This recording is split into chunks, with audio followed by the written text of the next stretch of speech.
You open your eyes, grab your phone, read one ordinary message, and 10 minutes later, your whole day has changed. Not because the world changed, because one single thought took the wheel. There's a problem. She's pulling away. I'm going to fail again. Something is wrong with me. And if you keep living like that, you'll eventually call it your personality, your intuition, or even your destiny, when very often it is just an impression you obeyed too quickly. By the end of this video, you'll see why certain thoughts govern you so easily, the exact moment they stop being simple passing movements and turn into commands, and how to take back the wheel without fighting your own mind. Because the real trap is not having dark thoughts. The real trap is treating them like truth. Most people live as if thinking something means it is real, but it doesn't. Thinking is not yet seeing. Seeing is not yet knowing. And knowing is not yet obeying. But modern life pushes you to blur those three levels together. You feel tension in your stomach. An image rises in your mind. Your mental voice gives it a sentence. And within seconds, you no longer say, I'm having a thought. You say, this is me. This is my reality. This is what's going to happen. And that is the moment the wheel slips from your hands. Because a thought, at first, is often just a form entering, an impression, a suggestion, the beginning of a movement. It becomes powerful when you give it three things: your attention, your inner imagery, and your consent. Hold on to that, because it is the core of this whole video. Your thoughts do not run your life. The thoughts you enthrone do. The ones you give an inner throne to. Look at how it plays out in real life. You're waiting for a reply. It doesn't come. Raw fact. Silence. Then an image appears. I'm being pushed away. Then the commentary arrives. I matter less. I misread the situation again. I'm never really chosen. At that point, nothing has actually happened in the outer world. But inwardly, an entire stage has already been built. Emotion, interpretation, memory, anticipation. And do you know what is fascinating? The more that inner stage keeps running, the more it pulls in everything that can confirm it. A tone of voice, a detail, a memory, a coincidence, an old wound. As if your mind, instead of remaining a place of discernment, becomes an echo chamber. That is why certain thoughts feel almost magical.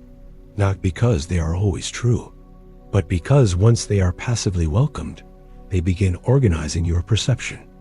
And this is where many sincere practitioners make a mistake. They think taking control means suppressing every negative thought, but that is not it. If you try to crush a thought, you are still chained to it. In fact, you often give it even more force. The real shift happens when you see this.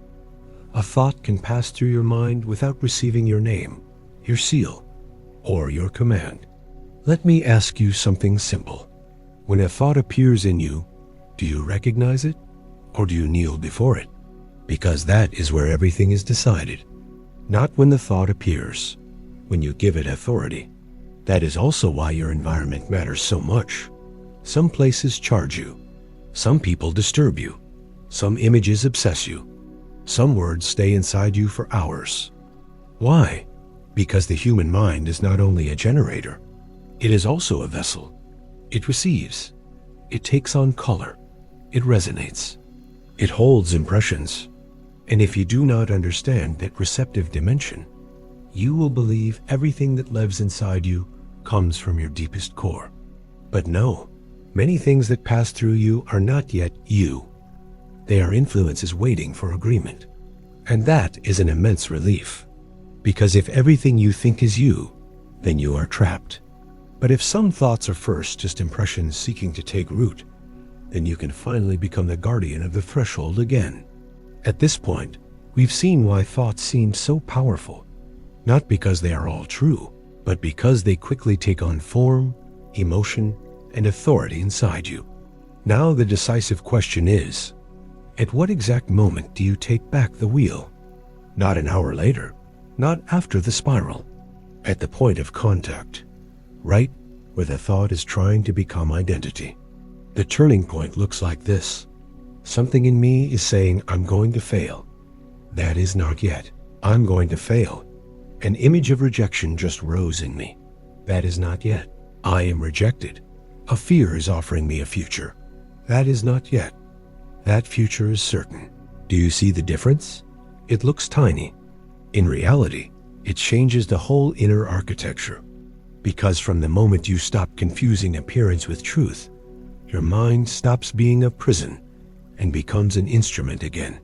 And what is beautiful is that you do not need inner violence to do this. You do not need to force yourself with slogans. You do not need to play the role of a mental hero. You simply need to recover a position higher than the current passing through you. Not deny the thought. Place it, not dramatize it. Measure it, not fuse with it. Watch it enter. That is what taking the wheel means. Not controlling every cloud. Refusing to let every cloud choose your direction. And the earlier you see this mechanism, the more your life changes in concrete ways. You respond differently. You wait differently. You interpret differently. You practice differently. The message does not need to arrive faster. The situation does not need to become perfect. Even your mind does not need to become silent. What changes is this. One thought is no longer enough to govern you. You stop feeding every form that knocks on your door. And then something very simple, but very rare, appears. A thought becomes a proposal again, instead of a decree. That is where mastery begins. Not when you have no darkness left, not when you float above everything, but when you finally recognize that your mind was never meant to crawl before every passing impression. It was made to discern, to order, and to transform. So the next time a thought seizes you first thing in the morning, do not ask first, is this me? Ask, am I going to give it the wheel? Because in the end, this entire video comes down to one sentence. You do not suffer only from what you think. You suffer mostly from what you allow to rule.